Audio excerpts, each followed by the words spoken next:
Turns out, I think this week is the week of wells that are next to driveways. So I figure let's go ahead, talk about it a little bit and talk about what can happen with a well that's near a driveway and what can you do to protect it. Before we do that though, I'm curious, how many of you know where your well is? Is it easily accessible? Is it in a bush? Do you have a well rock? What are you doing to protect your well from those risky lawnmowers? Let's go take a look at this well though. Before we get into all of that, we have to take a look at the well. The main thing that supplies water to your home is the well. They come in a variety of shapes and sizes. Most commonly, they're gonna be 6-inch PVC or 6-inch steel. If you're on the eastern shore, give or take Maryland, obviously we're talking Maryland, your area might be different. If you're on the eastern shore, your well might actually only be 4 inches, maybe 4.5.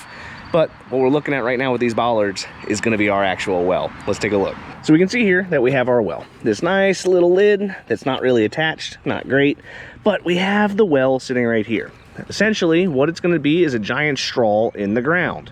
The best way to think about it, like I said, is a straw in the ground, but where's the water coming from? Over here, we're in the Piedmont range, so we've got fractured rock wells. Basically, it's a bunch of cracks in the ground. You're punching a hole in as many of them as possible so that way you can actually get as much water out of the ground as physically possible. The aquifer is the cup that's full of water in the surrounding area. So there will be water ambiently moving through those fractures. It'll be around your property. And when the driller goes to the property, what they're gonna do is they're gonna drill down as far as they need to get the water out of that hole. Common practice nowadays, most wells are between 200 and 500 feet deep. Older wells typically were shallower. And in some really bad areas, you might get a 1,000-foot well. It does happen. I am curious though, how many people around the country that have wells, how deep is your well? To see maybe Maryland's deeper than everybody else, or maybe Maryland's really shallow.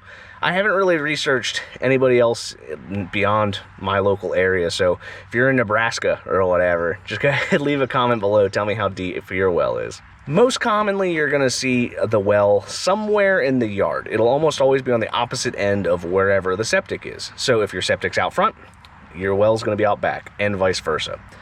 Commonly, what they're gonna try and do is they're gonna try and go up as high as physically possible with your well, but let's just say we have a flat spot. When you have a flat spot, you can put that well just about wherever you want to put it. And a lot of times the well is put in the ground before the house is even built. This brings us to our problem of the well next to the driveway. You might be wondering to yourself, why on earth would they put the well right next to the driveway if the well was already there and you can just move the driveway or change where the house is in relation to the driveway? That's a great question. You would think that that's how that works, but unfortunately, a lot of times you still end up with a driveway near it. Most of the time what I'll see is going to be they expanded the driveway. So let's just say, for example, the well's out front. Most commonly, they'll be about 15-20 foot from the foundation. So if your well's out front and your driveway obviously is to the side, sometimes in front of your house, and you want to make a loop.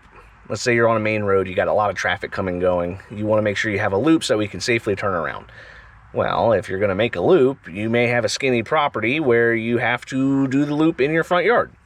And sometimes the well gets close to it. Obviously, wells and cars don't mix very well. They usually have a bit of a gripe against lawnmowers. Lawnmowers cause the most headaches for wells, but cars are just rather large things like a lawnmower too. If you hit the well with the car, you're gonna break your well. Now, the nice news is that usually if you have a steel case well, you're probably gonna break your car first, which is probably less expensive depending on what you do. I imagine that if you smack your well with your car, you're probably hitting the bumper, and you know, it's a couple $100 to get that fixed. You might have a dent or two, or you might not do anything. But in order to fix the casing itself, a lot of times the well driller is going to be in the $1,000 range. Sometimes a little bit more, depending on what's going on, right? Let's just say you smash the cap, the conduit, maybe you break the electric line, you break the casing. You could be easily looking at $1,500 to $2,000. It can get ugly very quickly. In our state, plumbers aren't really allowed to mess with the casing. It's only going to be a well driller that's allowed to mess with it. Plumbers can touch like the pipe, they can touch the pump, they can touch the electrical lines, they can even touch the underground water line to the house. It's just the casing itself, a well driller is the only one who's supposed to be touching it. So that brings us to, how do you protect your well? And we're right back where we started. So when you have your well next to the driveway, the most common way I'll see people deal with it is a big rock. This particular case, we have bollards. Bollards are also a good idea, but most homeowners don't have access to them. And essentially what it is just a big thing that you hit, but this one, it moves. The nice news is at least if you hit it, it'll at least tap your car and you're likely to stop.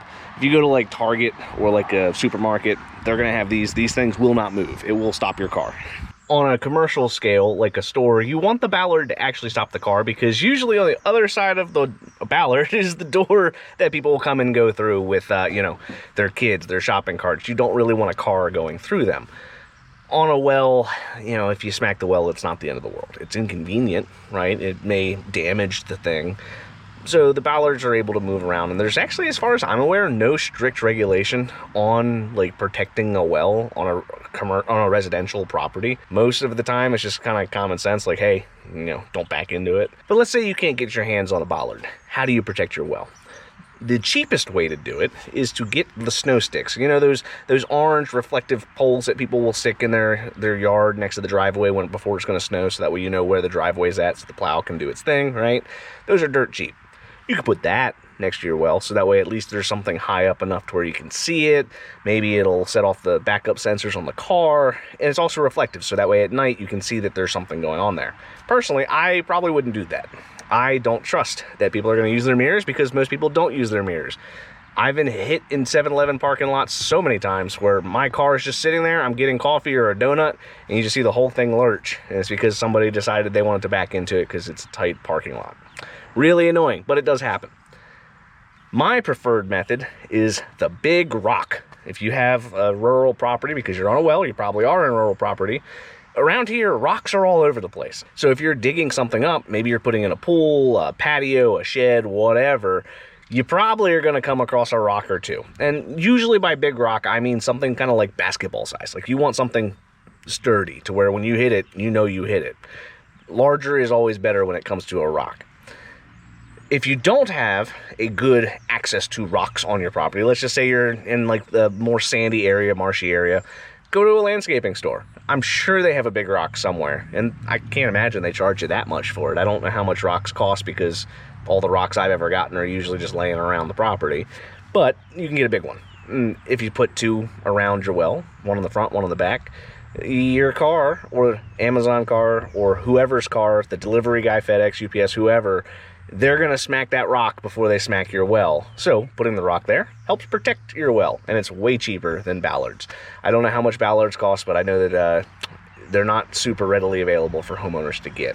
Another one of my favorite ways that people will hide their wells or protect the wells is woodworking. You'll see a lot of people that'll actually have like a wooden wishing well around the well.